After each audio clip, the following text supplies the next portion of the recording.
क्या महादेव भी हुए कामदेव के वश में? जिज्ञासुओं, आज की चर्चा का विषय ही यही है, क्योंकि कुछ लोग ऐसा मान लिया करते हैं और ऐसी बातें कर दिया करते हैं कि भाई स्वयं शिव भी कामदेव के वश में हो गए थे, कोई नहीं बचा कामदेव के प्रभाव से और शिव भी कामदेव के वश में हो गए थे। ऐसी बात लोग कहा करते हैं अथवा मान लिया करते हैं। कई बार कुछ जो वयोवृद्ध हो चुके हैं, अर्थात जो जिनकी उम्र ज़्यादा हो चुकी है, वो भी ऐसा कह दिया करते हैं और दूसरों को भ्रम में डाल दिया करते हैं कि क्या सचमुच महादेव भी काम के वश में हो गए थे? वो भी कामदेव के वश में हो गए थे जब कामदेव ने उन पर बाण चलाए। परंतु अगर हम शास्त्रों का अध्ययन करें और वैसे भी अपने विवेक से हम खुद भी इसको समझ सकते हैं, इस कथा को श्रवण कर कर भी कामदेव दहन की जो कथा है उसको सुनकर भी हम इस बात को समझ सकते हैं। आखिर भगवान शिव ने अपने त्रिनेत्र की अग्नि से कामदेव को भस्म क्यों किया?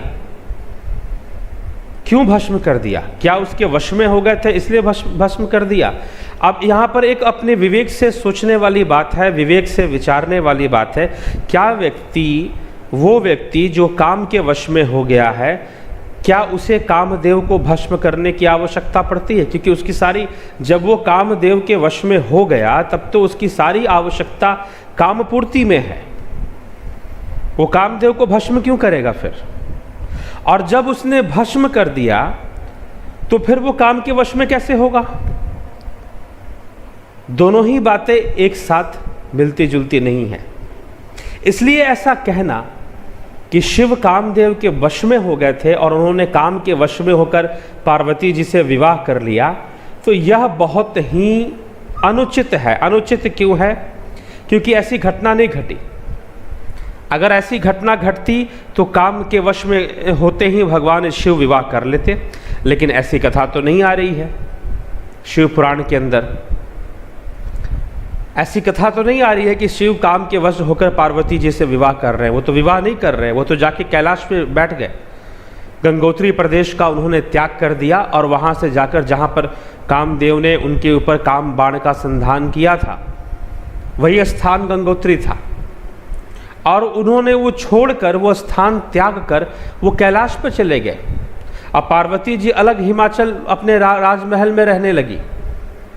अगर वो काम के वश में हो गए थे तो निश्चय ही देवी पार्वती से विवाह कर लेते, लेकिन ऐसा नहीं हुआ। विवाह होने के लिए भगवान शिव ने कोई प्रयास नहीं किया। प्रयास किसने किया? पार्वती जी ने किया। पार्वती जी ने शिव को प्रसन्न करने के लिए कठोर तपस्या की, क्योंकि पार्वती जी ये भली भांति जान गई थी क्योंकि शिव नारी के सौंदर्य से रिझने वाले नहीं हैं।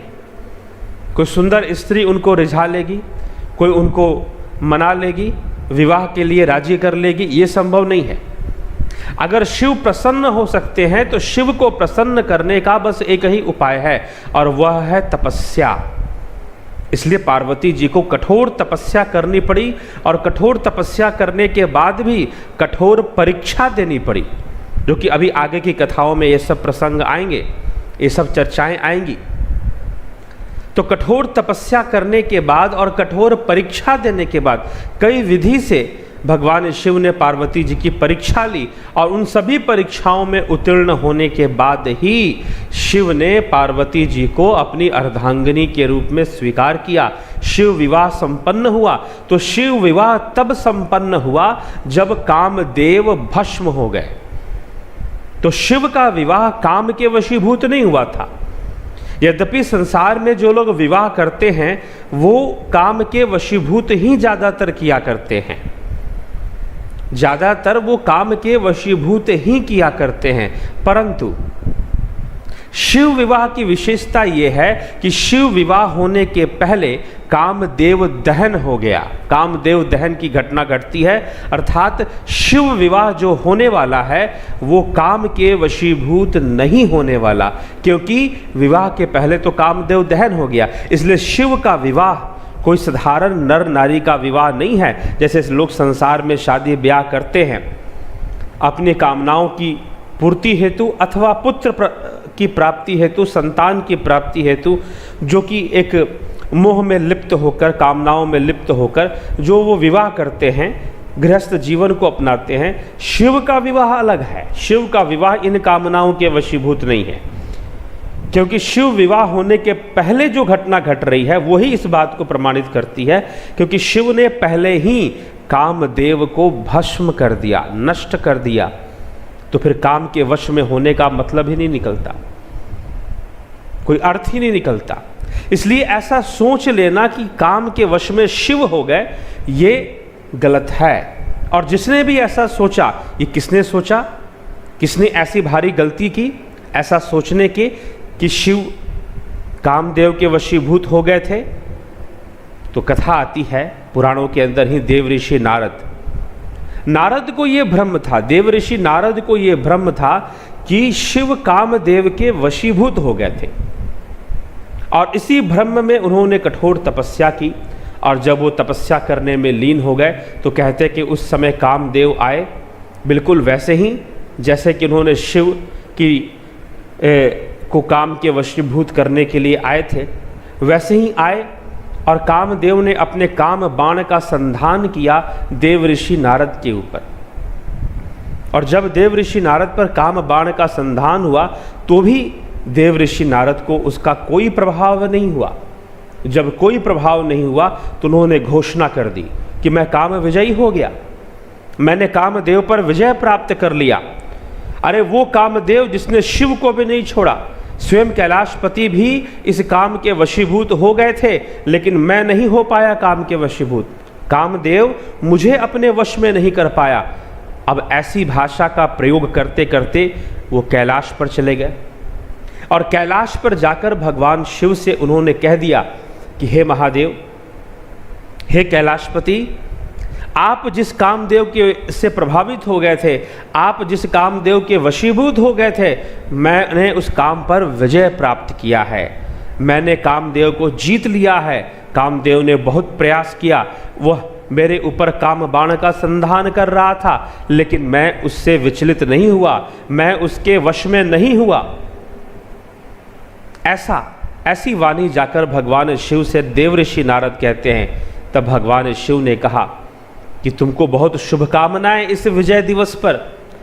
नारद, बहुत अच्छा, तुम्हारी उपलब्धि बहुत ऊंची है, परंतु ध्यान रहे, तुमने जो बात मुझे कही है वो कहीं गलती से भगवान विष्णु को जाकर मत कह देना।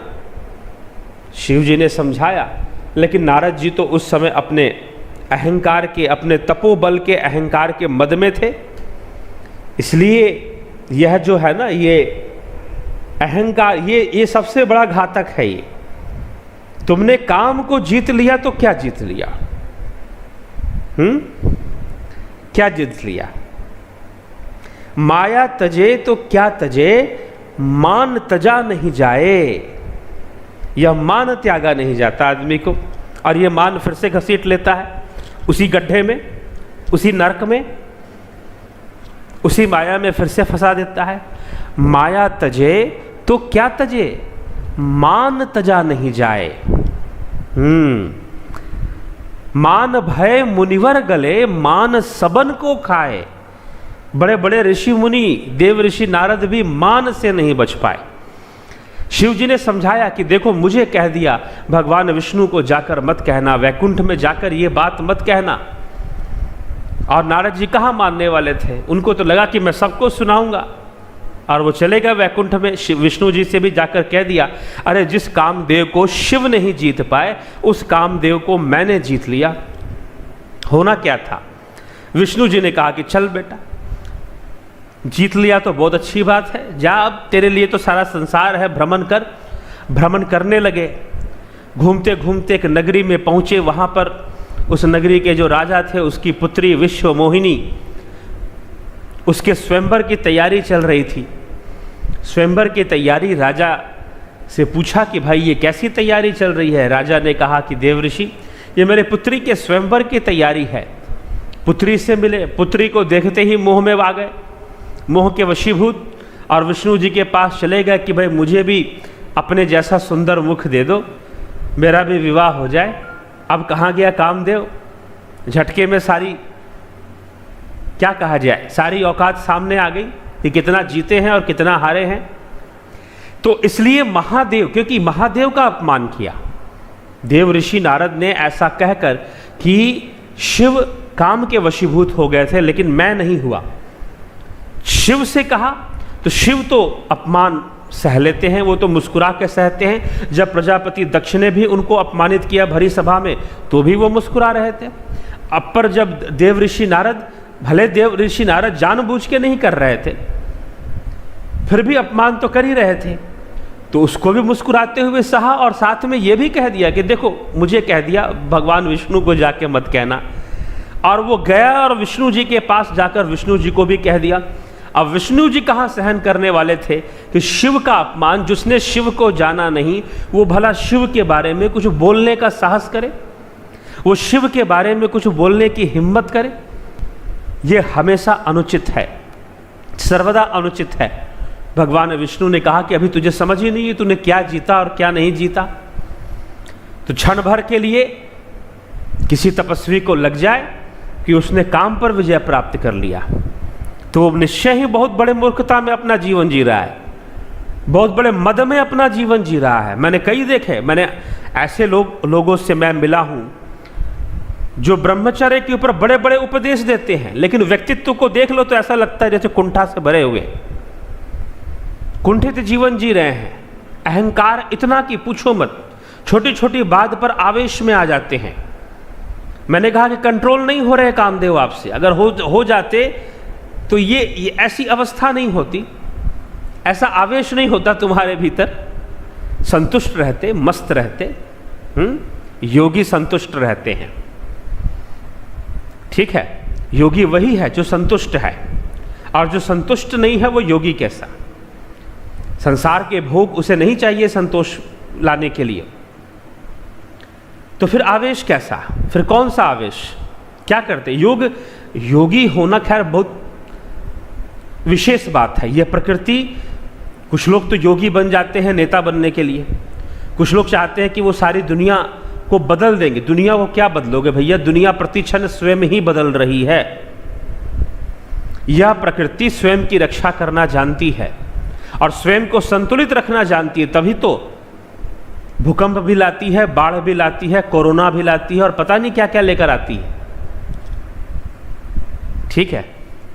तो इसलिए हमें विचार करना है, प्रकृति संतुलित रहती है हमेशा। योगी भी स्वयं को हमेशा संतुष्ट रखते हैं, उन्हें संतोष प्राप्त करने के लिए ना किसी चीज का नुकसान और ना ही किसी चीज का लाभ प्राप्त करने की आवश्यकता होती है।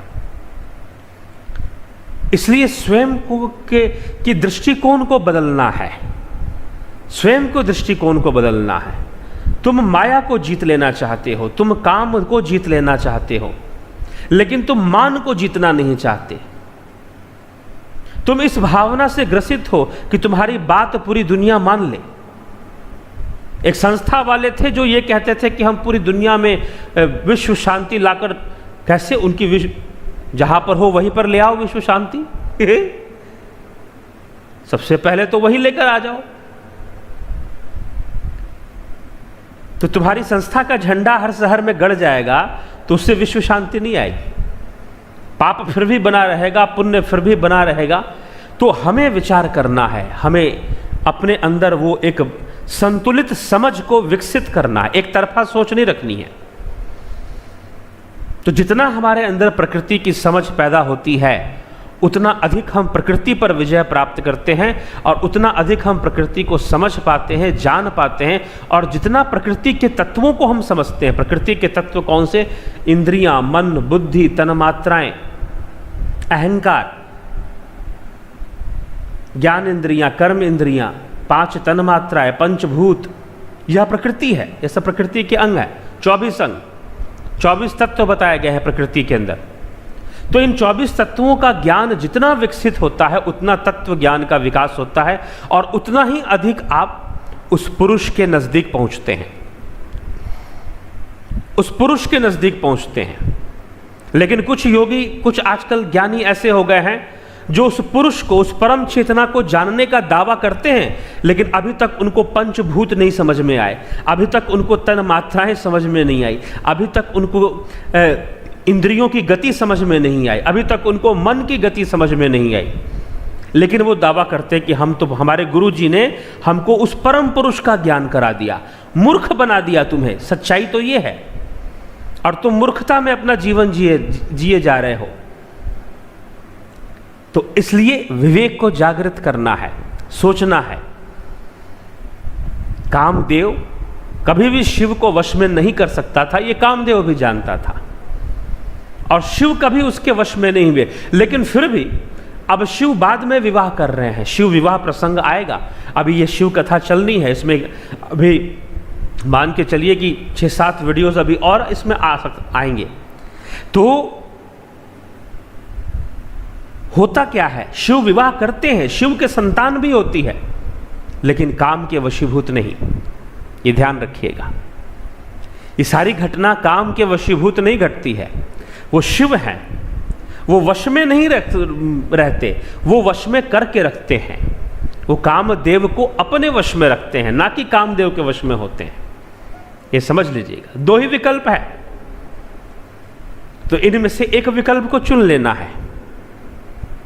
तो हमें जागृत होने की आवश्यकता है, हमें समझने की आवश्यकता है इस गति को।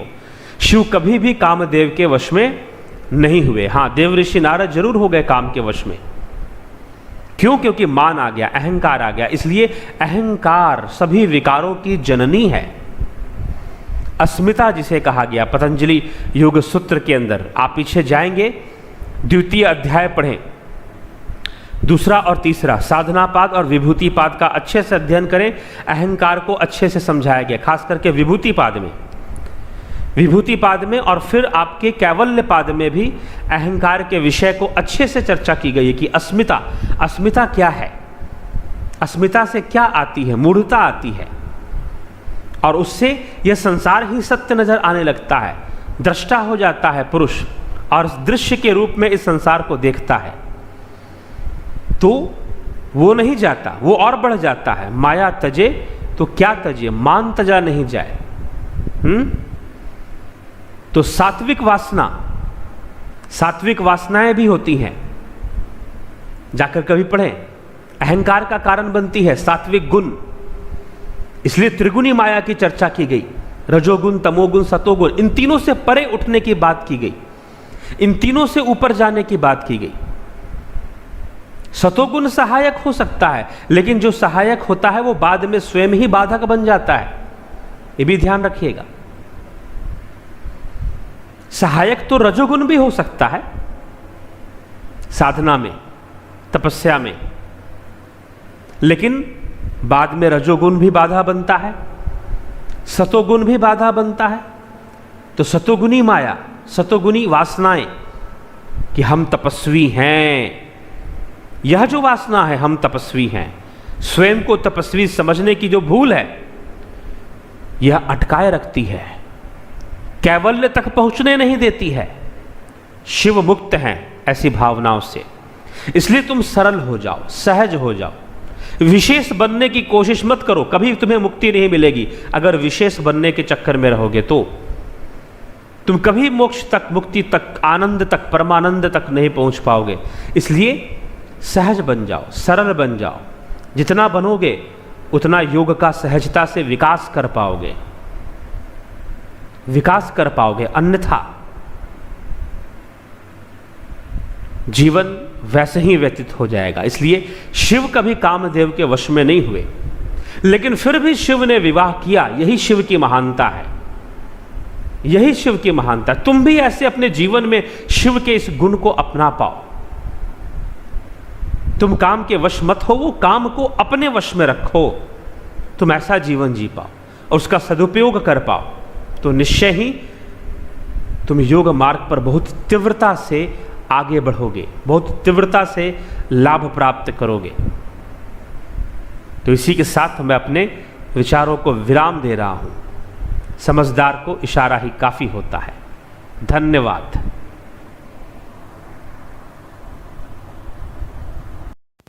दिव्य सृजन के इस चैनल पर भारतीय दर्शन शास्त्र, योग, अध्यात्म और आयुर्वेद जैसे मानव कल्याणकारी विषयों पर चर्चा होती है। अतः इस चैनल को सब्सक्राइब, शेयर और लाइक करके इसे आगे बढ़ाने में सहयोग करें। बेल आइकन टच करके हमारे आगे आने वाली वीडियो की जानकारी नोटिफिकेशंस में प्राप्त करें और कमेंट करके आप इन विषयों पर अपने प्रश्न भी पूछ सकते हैं। धन्यवाद।